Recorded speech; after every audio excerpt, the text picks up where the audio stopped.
Pharmaceutics के अंदर आज हम वेरी लास्ट टॉपिक कंटिन्यू करेंगे, स्टडी ऑफ इम्यूनोलॉजिकल प्रोडक्ट्स। अब तक जितने भी हमने फार्मास्यूटिक्स के अंदर टॉपिक्स पढ़े हैं, हमने बहुत सारी मशीनरीज पढ़ी हैं, बहुत सारी डोसेज फॉर्म्स पढ़ी हैं, बहुत सारे मेथड्स भी पढ़े हैं, जैसे extraction method, heating method, evaporation method, distillation method या स्टरलाइजेशन की टेक्निक भी पढ़ चुके हैं, एसेप्टिक टेक्निक पढ़ चुके हैं, टैबलेट्स कैसे बनाएं, कैप्सूल्स बनाएं।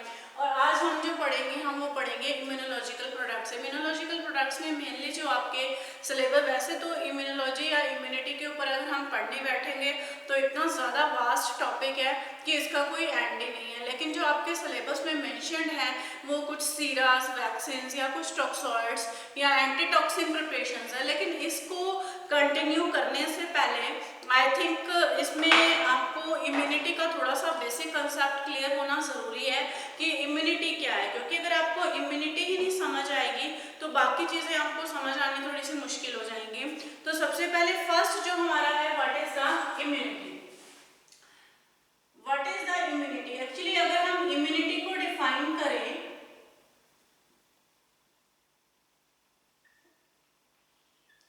क्या होती है इम्यूनिटी? इम्यूनिटी अगर हम हिंदी में सीधी सी बात करें, रोगों से लड़ने की पावर, रोगों से लड़ने की क्षमता, कि हमारी खुद की बॉडी के अंदर इतनी इम्यूनिटी, कुछ एंटीबॉडीज होती हैं जो नेचुरली कुछ ना कुछ डिजीज को हील कर देती हैं। अगर हम सिंपल से लैंग्वेज में बात करें, अब आप लोग साइंस के स्टूडेंट्स हो, इतना तो आप लोगों ने ह्यूमन एनाटॉमी एंड फिजियोलॉजी में मैंने आपको एक ब्लड का टॉपिक भी पढ़ाया था, जिसमें हमने डिफरेंट तरह के सेल्स पढ़े थे, red blood cells, white blood cells और प्लेटलेट सेल्स।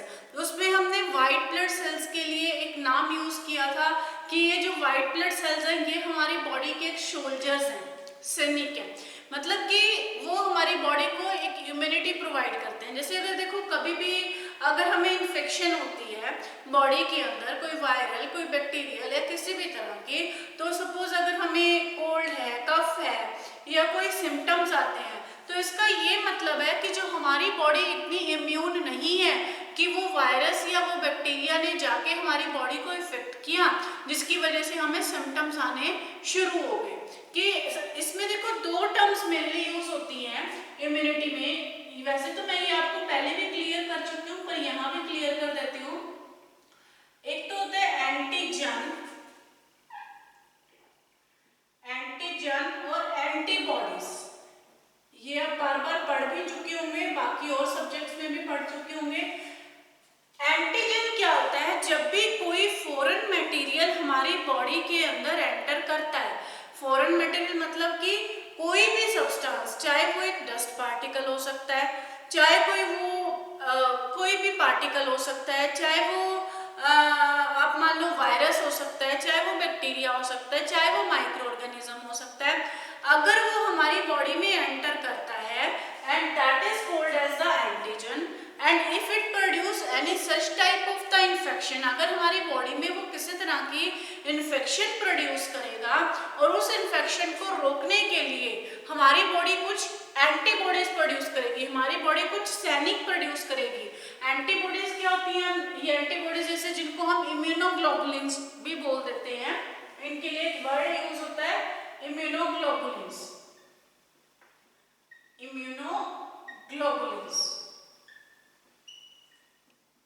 ठीक है, तो ये जैसे ये एंटीबॉडीज 5 तरह की होती हैं, उसमें मैंने आपको पढ़ाई भी थी, IgG, IgA, IgD, IgM, IgE, मतलब शॉर्ट फॉर्म IG से डिनोट करते हैं, इसके बाद IgD, IgA, इस तरह से ये 5 तरह की इम्यूनोग्लोबुलिन्स होती हैं या एंटीबॉडीज होती हैं।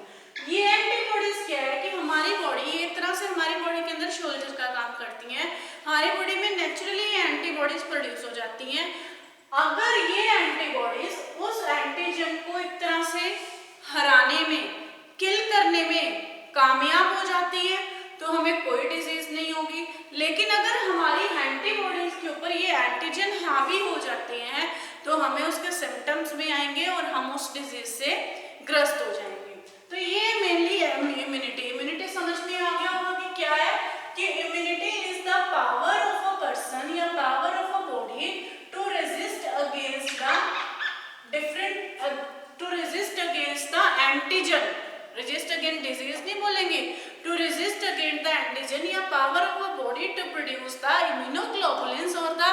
antibodies against the antigen so that we can be protected from any type of the disease or any type of the infection produced by the antigen.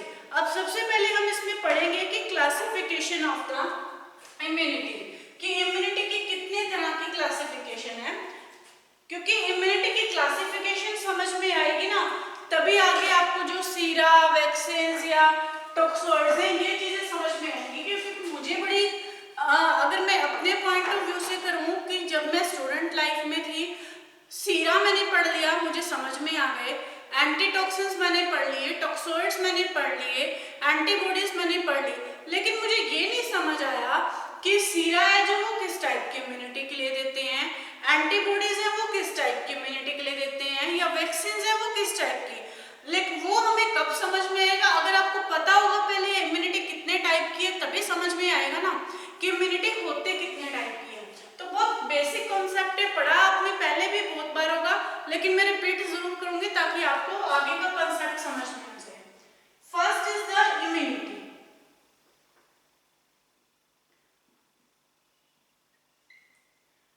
Immunity तो समझ में आ गया क्या है। इम्यूनिटी को जो आगे क्लासिफाई किया हुआ है ये दो तरह की इम्यूनिटी है। First one is the natural immunity,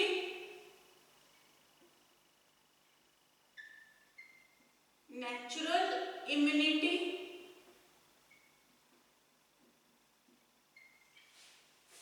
natural immunity and acquired immunity, natural immunity and acquired immunity. आप लोगों ने तो क्या नाम सुना होगा, मोस्टली स्टूडेंट्स को जो दिमाग में क्या रह जाता है, एक्टिव इम्यूनिटी और पैसिव इम्यूनिटी, ये दिमाग में होता है।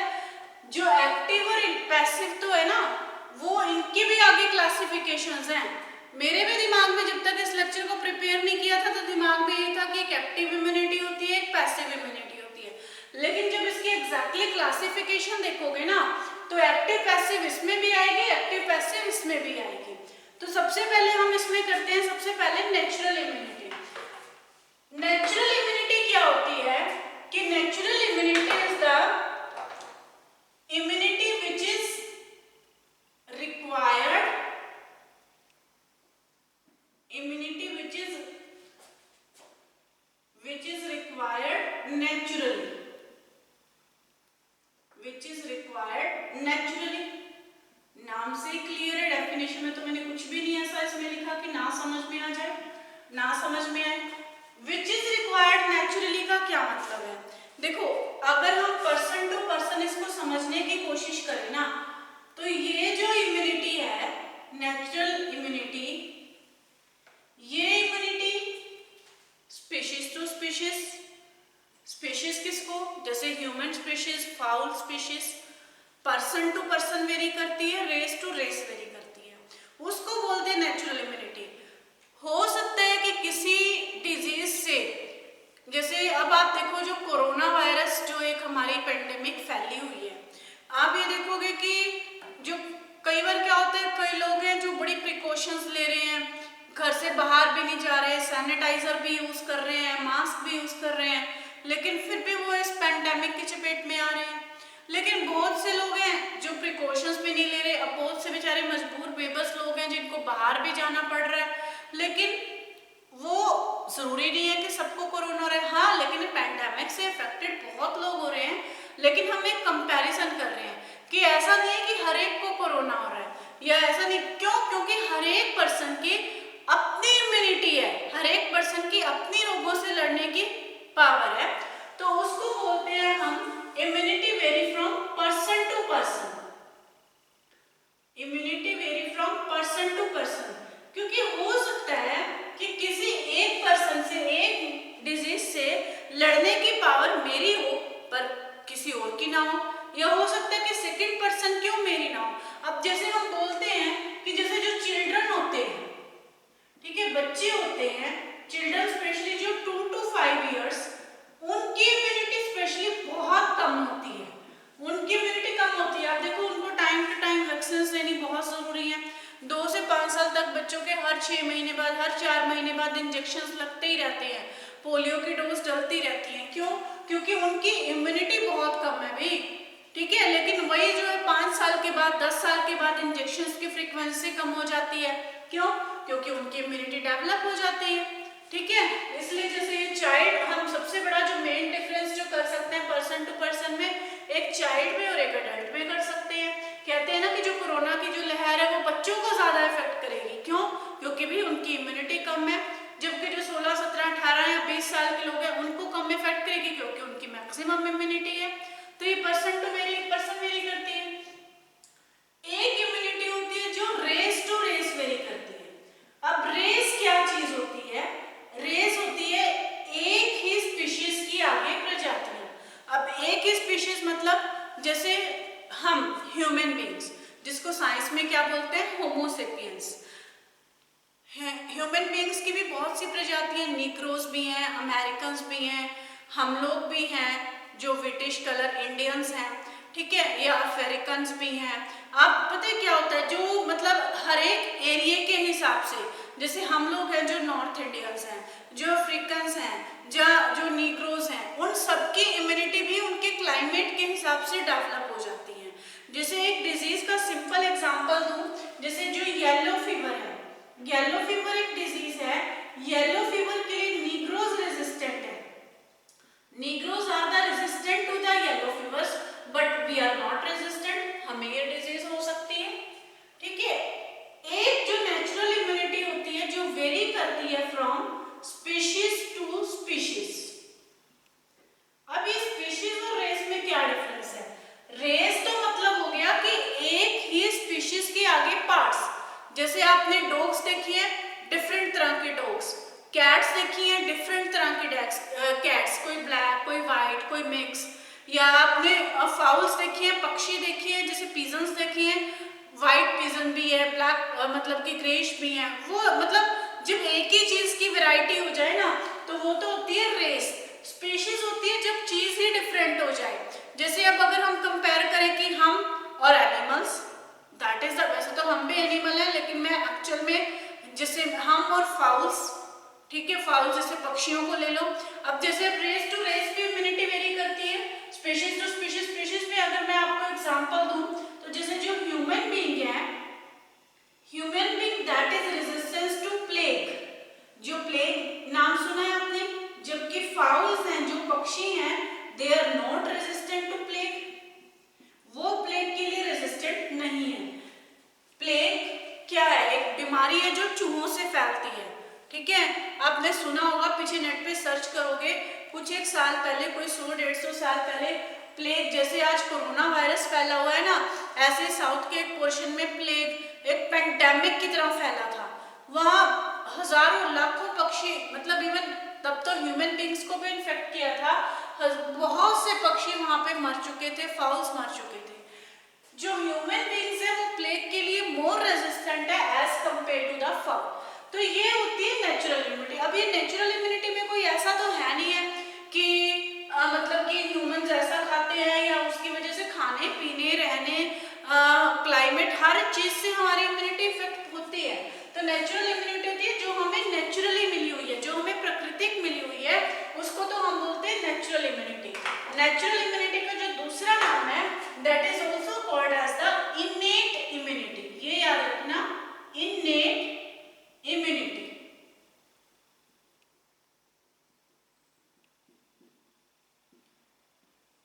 ठीक है। अब दूसरी हम कंटिन्यू करते हैं इसके अंदर, एक्वायर्ड इम्यूनिटी।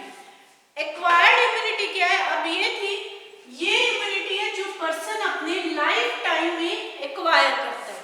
अपने एक पर्सन है, एक बेबी अपने बेबी के बर्थ होने तक और उसके बड़े होने तक, चाहे वो आर्टिफिशियल तरीके से, चाहे वो नेचुरल तरीके से, उसकी बॉडी के अंदर जो इम्यूनिटी डेवलप होती है ना, उसको हम बोलते हैं एक्वायर्ड इम्यूनिटी, उसको हम नेचुरल नहीं बोलते हैं।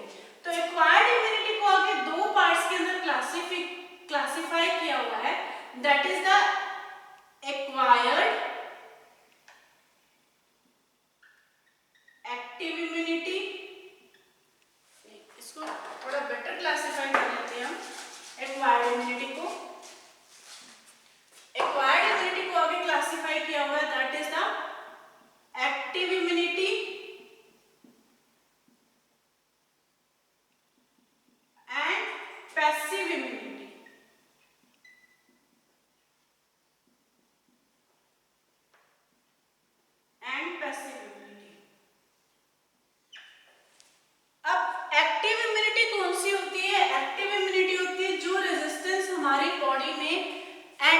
एंटीजन के एंटर की वजह से डेवलप होती है। Active immunity it is developed by the entry of the antigens, और passive immunity it is developed by the entry of the antibodies. पहले तो इसीलिए मैंने आपको यहाँ एंटीजन और एंटीबॉडीज का डिफरेंस समझाया था कि एंटीजन क्या होते हैं और एंटीबॉडीज क्या होती हैं। अगर तो हमारी बॉडी के अंदर किसी भी तरीके से एंटीजन्स एंटर करते हैं तो उसके अगेंस्ट एंटीबॉडीज बनेंगी ही बनेंगी। उस केस में तो हम बोलेंगे कि वो एक्टिव इम्यूनिटी है। अगर हमारी बॉडी में किसी तरीके से एंटीबॉडीज एंटर करते हैं तो उस तरीके उसको हम बोलेंगे पैसिव इम्यूनिटी। अब बात करते हैं एंटीजन्स की। एंटीजन्स कैसे एंटर कर सकते हैं? एक्टिव, अब जो एक्टिव इम्यूनिटी है वो फिर से दो तरह की होती है। एक तो naturally acquired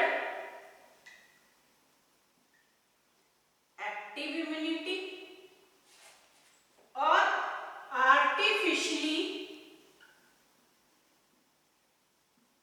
acquired active immunity. दो तरह से क्लासिफाई कर दिया मैंने इसको। नेचुरली एक्वायर्ड थी ना, नेचुरली भी हो सकती है और आर्टिफिशियली भी हो सकती है। अब सोचो नेचुरली कैसे होती है एंटीजन। सिंपल सा एग्जांपल लेते हैं स्मॉल पॉक्स का, चिकन पॉक्स का। हम ये बोलते हैं small pox, chicken pox,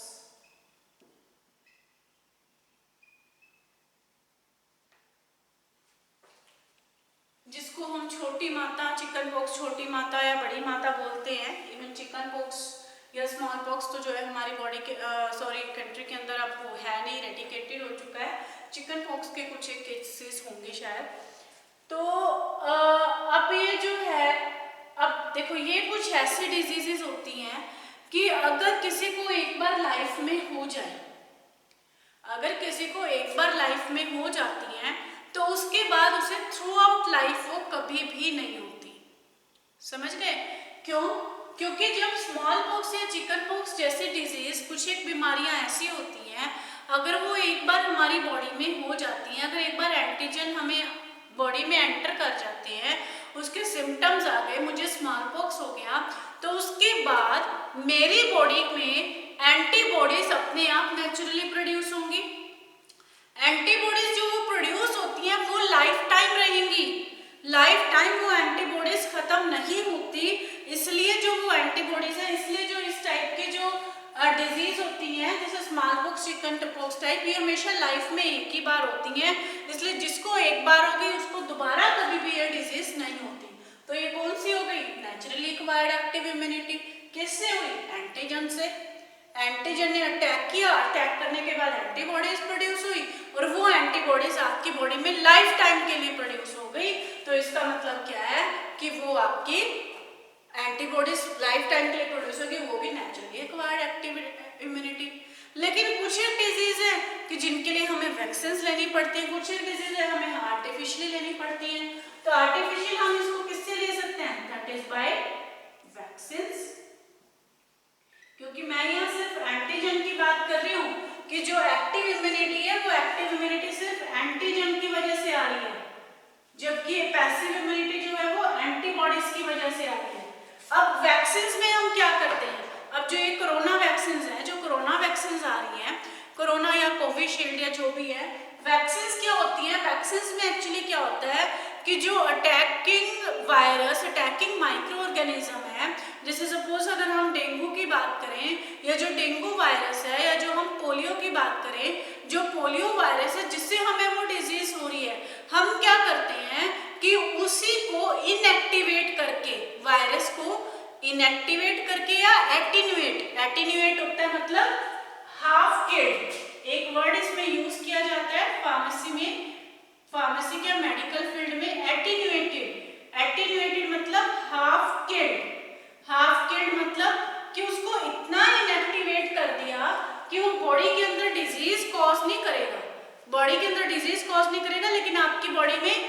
antibodies produce कर देगा। तो हम क्या करते हैं, वैक्सीन इंसर्ट कर देते हैं। वैक्सीन इंसर्ट करने की वजह से क्या होता है कि बॉडी में एंटीबॉडीज प्रोड्यूस हो जाएंगी। तो ये हो गई हमने, लेकिन बाहर से इंसर्ट तो आर्टिफिशियली की, इसलिए क्या हो गया कि हो गई आर्टिफिशियली एक्वायर्ड एक्टिव इम्यूनिटी। अब कभी भी आप देखो, जो अब कोरोना वैक्सीन की बात ले लो कि कोरोना वैक्सीन के कारण क्या होता है कि जब कोरोना वैक्सीन लगा लेते हैं उसके 12 घंटे बाद या 24 घंटे बाद टेम्परेचर हो रहा है, या छोटे बच्चों को भी जो वैक्सीन लगती रहती हैं, कभी डिप्थीरिया की वैक्सीन, कभी डीपीटी वैक्सीन, कभी कोई वैक्सीन, कभी कोई वैक्सीन, तो उसकी वजह से क्या होता है उनको हर वैक्सीन के बाद मोस्टली टेम्परेचर होता ही होता है। क्यों? क्योंकि भी बॉडी में एंटीजन इंसर्ट किए हैं। एंटीजन इंसर्ट करने की वजह से एक बार तो आपकी बॉडी में वो इफेक्ट शो करेंगे ना। जब एंटीजन यानी वही वायरस आपने एंटर, कोरोना वायरस ही तो एंटर कर रहे हैं वैक्सीन के थ्रू बॉडी में, ठीक है। तो वो, लेकिन वो इतने ऐसी कंडीशन में उसको हाफ किल्ड या एटेन्यूएट करके कर रहे हैं कि वो आपकी बॉडी के ऊपर मतलब एडवर्स इफेक्ट नहीं करेगा, सिर्फ आपकी बॉडी के इम्यून सिस्टम को एक्टिवेट करेगा, इम्यूनिटी डेवलप करेगा। तो ये हो गई वैक्सीन के थ्रू।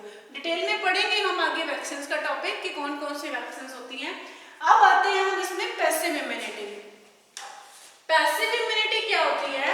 पैसिव इम्यूनिटी में भी ये भी दो तरह की होती है, जैसे naturally acquired active immunity, artificially acquired active immunity, इसी तरह से ये पैसिव इम्यूनिटी है। पैसिव इम्यूनिटी में भी ये भी हो गई नेचुरली एक्वायर्ड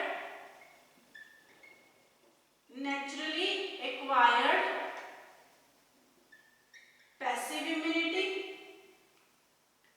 और artificially acquired passive immunity, artificially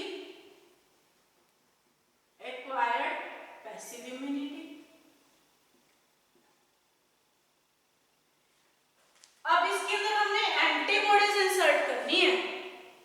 अब सोचो कि जो नेचुरली एंटीबॉडीज कहां से मिलती हैं? नेचुरली एंटीबॉडीज मिलती हैं during birth by mother feed, during birth by mother feed. आपने हमेशा सुना होगा कि बर्थ के बाद जो मदर मिल्क है, येलोइश जो डिस्चार्ज होता है, it must not be the through out, वो उसको वेस्ट नहीं करना चाहिए, क्योंकि जो येलोइश डिस्चार्ज होता है उसके अंदर मैक्सिमम एंटीबॉडीज उस टाइम पे प्रोड्यूस होती हैं और वो एंटीबॉडीज बेबी को जरूर फीड करनी चाहिए। इसलिए बोलते हैं कि जो न्यू बॉर्न बेबी है, न्यू बॉर्न बेबी को कम से कम 6 मंथ्स तक या 1 ईयर तक जितना हो सके मदर फीड जरूर देना चाहिए, क्योंकि मदर की बॉडी से, मदर के थ्रू जो है नेचुरली ये एंटीबॉडीज बेबी के अंदर डेवलप होती है। न्यू बॉर्न बेबी के अंदर इम्यूनिटी नहीं होती, और न्यू बॉर्न बेबी के अंदर जो देखो आप सिर्फ एक BCG की वैक्सीन लगती है, बैसिलस कालमेटाई ग्यूरिन की वैक्सीन लगती है, वो भी विद इन ए मंथ। उसके बाद 3 या 4 मंथ्स तक कोई वैक्सीन नहीं लगती, या ओरल पोलियो की डोज, या उसके बाद 3 या 4 मंथ्स के बाद पहली जो DPT की या ओरल पोलियो की डोज डाली जाती है। 3-4 मंथ्स तक उसमें इम्यूनिटी कहाँ से आती है, जबकि वो तो बहुत सेंसिटिव बॉडी होगी। उसके अंदर इम्यूनिटी आती है मदर फीड से। मदर फीड से मैक्सिमम एंटीबॉडीज जो है न्यूबॉर्न बेबी को मिलती है। इसलिए जिन बच्चों को मदर फीड नहीं मिलती उनकी जो इम्यूनिटी है वो वीक रह जाती है। इसीलिए बोलते हैं कि mother feed it should not be avoided in any case. Second है आर्टिफिशियली एक्वायर्ड पैसिव इम्यूनिटी। जैसे यहाँ आर्टिफिशियली एक्वायर्ड किससे मिली थी? वैक्सीन से। तो यहाँ किससे मिलेगी? एंटीबॉडीज से। और जो एंटीबॉडीज की जो प्रिपरेशन होती है आर्टिफिशियली एक्वायर्ड, उनको हम बोलते हैं सीरास, सीरास या एंटीसीरास। जैसे एंटीजेंस की प्रिपरेशन को हम क्या बोलते हैं? वैक्सीन। ऐसे एंटीबॉडीज की प्रिपरेशन को हम बोलते हैं सीरास। ठीक है, उसमें हम डायरेक्ट एंटीबॉडीज ही इंसर्ट कर देते हैं इम्यूनिटी को डेवलप करने के लिए। तो इस लेक्चर में मैंने आपको जस्ट एक इम्यूनिटी के ऊपर चार्ट ही समझाया है। आप इस चार्ट का स्क्रीनशॉट ले सकते हो, रिपीट करके वीडियो को देखो। इस चार्ट को जरूर अपनी कॉपी के ऊपर आप बना लेना, क्योंकि ये चार्ट समझ में आएगा तो अगर आपको कहीं से भी क्वेश्चन आ जाए वैक्सीन के ऊपर, सीरा के ऊपर, आप या स्मॉल पॉक्स के ऊपर, आप उसको ऊपर से बड़ी इजीली इलैबोरेट कर पाओगे कि नेचुरली एक्वायर्ड एक्टिव इम्यूनिटी है, एंटीजन होता है, एक्टिव इम्यूनिटी के अंदर आएगा, एक्वायर्ड इम्यूनिटी के अंदर आएगा, कहाँ से हमने इसकी क्लासिफिकेशन उठानी। क्लियर हो गया होगा, है तो इजी, पढ़ा तो सबने होगा। Immunity, natural immunity, acquired immunity. Natural immunity को इनेट इम्यूनिटी भी बोलते हैं। Natural immunity person to person, race to race और स्पीशीज टू स्पीशीज वेरी करती है। मैंने तो यहाँ एक एक एग्जांपल लिए हैं, आप चाहो तो इसमें और भी ऐड कर सकते हो। Second, acquired immunity. एक्वायर्ड की इसी की क्लासिफिकेशन सबसे ज़्यादा इंपॉर्टेंट और कंफ्यूजिंग है, एक्टिव इम्यूनिटी और पैसिव इम्यूनिटी।